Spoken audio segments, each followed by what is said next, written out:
Tato bíle zbarvená plavidla jsou jedny z největších, se kterými se kdy SGC setkalo. Jsou mnohem větší než plavidla třídy Daedalus a Hatak.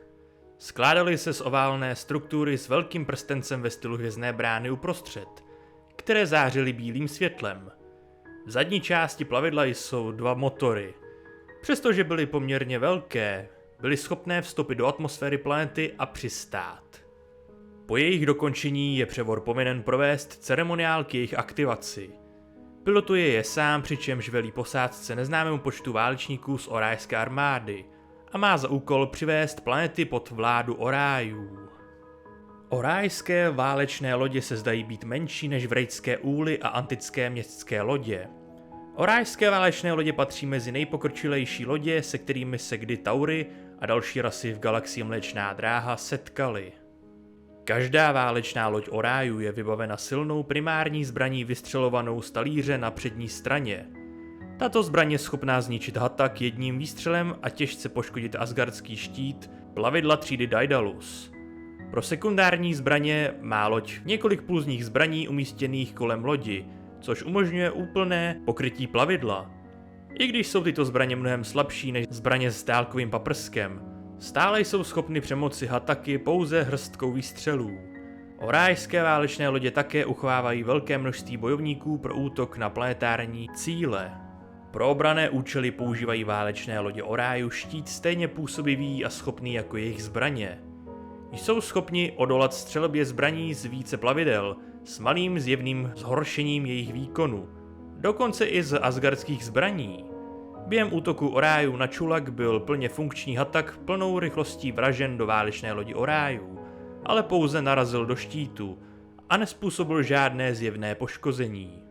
Zatímco se zpočátku zdálo, že válečné lodě Orájů jsou nepřekonatelné, nakonec byly nalezeny způsoby, jak je zničit.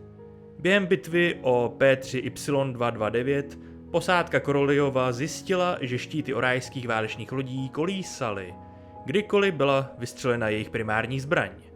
Zatímco asgardský transportér se nemohl dostat skrz, krojový transportér využívaný mnoha rasami ano. SG-1 se později pokusila využít této slabosti transportem bomby na palubu jedné orajské lodi, ale ačkoliv bomba zdánlivě dorazila, nevybuchla. K prvnímu zničení takové lodi došlo, když byla jedna z nich nalákána do nestabilního víru vlastní superbrány, který loď doslova rozpůlil. Dakarská superzbraň byla schopná zabít posádku orajské válečné lodi, ale nespůsobila žádné poškození samotné lodi. V alternativní realitě bylo zjištěno, že válečná loď Orájů útočící na Zemi byla zahnána antickými střelami z antarktické základny, ale není známo, zda byla loď zničena nebo zda byl její štít pouze oslabený. Později Asgardé poskytli Zemi svou nejnovější technologii, včetně svých nově vyvinutých zbraní s plazmovými paprsky, které umožnily Odysseji relativně snadno zničit více než jednu válečnou loď Orájů. Tyto zbraně jsou jediné známé zbraně, které jsou schopny proniknout štíty orajských válečných lodí. Orajské válečné lodě jsou řízeny jedním převorem, který používá kontrolní křeslo k ovládání každé části lodi. Adria prokázala schopnost aktivovat loď, aniž by seděla v křesle, a plukovník Carterová dokázala ovládat loď bez použití kontrolního křesla. Orajské válečné lodě jsou vybaveny hyperpohonem, který jim umožnil cestovat po galaxii. Kromě toho byli schopni cestovat mezi sousedními galaxiemi, jak je vidět na jejich schopnosti dosáhnout Orily, a téměř odpovídali rychlosti asgardského hyperpohonu, i když se zdál být o něco pomalejší, protože válečné lodi Orájů trvalo několik minut, než dorazila poté, co Odyssea vypadla z hyperprostoru. Využili superbránu k cestování mezi Mléčnou dráhou a domovskou galaxií, což však znamená, že vzdálenost je příliš velká pro cestování mezi galaktickým hyperpohonem. Stejně jako Hatak je i válečná loď Orájů vybavena transportními kruhy, jejichž design se liší od již známých variant. Obě varianty však lze vzájemně propojit.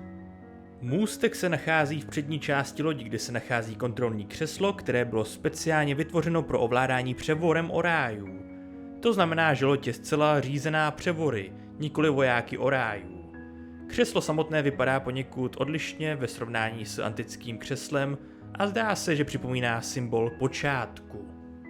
Na straně je obrazovka počítače, která zobrazuje neustálý proud dat. Existuje několik dalších ovládacích prvků, které mohou být potenciálně upraveny tak, aby umožňovaly ruční ovládání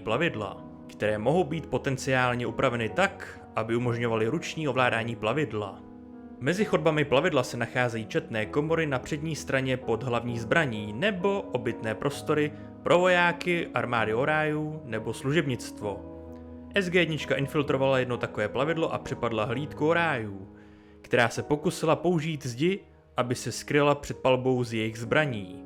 Různé dveře se otevírají mávnutím ruky nad ovládacím mechanismem podobnému tomu na antické městské lodi. Orajský zdroj energie je umístěn hluboko uvnitř válečné lodi a funguje jako zdroj energie pro plavidlo. Je poháněn vákuovou energií. Plukovník Cameron Mitchell se pokusil umístit C4 na jádro, aby zničil zajaté plavidlo Orionu, ale Adria použila své schopnosti k zneškodnění detonátoru. Stejně jako plavidla Goa'uldu i válečné lodě Orionu obsahují místnost s kruhy. To umožňuje rozmístění sil mezi plavidly nebo jejich poslání na planetární místa umístěním kruhových platform s vržením do oblasti.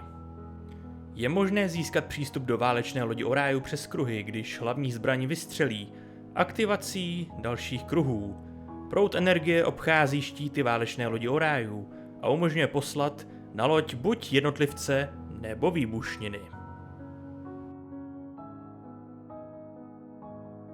Díky všem za vaši pozornost, pokud se vám video líbilo, dejte like, odběr, zvonek, sdílení, pokud ne, tak dejte dislike, je to vaše volba, nic vás to nestojí, je to zadarmo a hodně tím podpoříte růst tohoto kanálu. A nezapomeňte hodit vačko do popisku tohoto videa. Uvidíme se u dalšího videa nebo livestreamu a teď už nové outro, kde se nachází patroni, kteří podporují provoz a nezávislou produkci tohoto kanálu. Mějte se.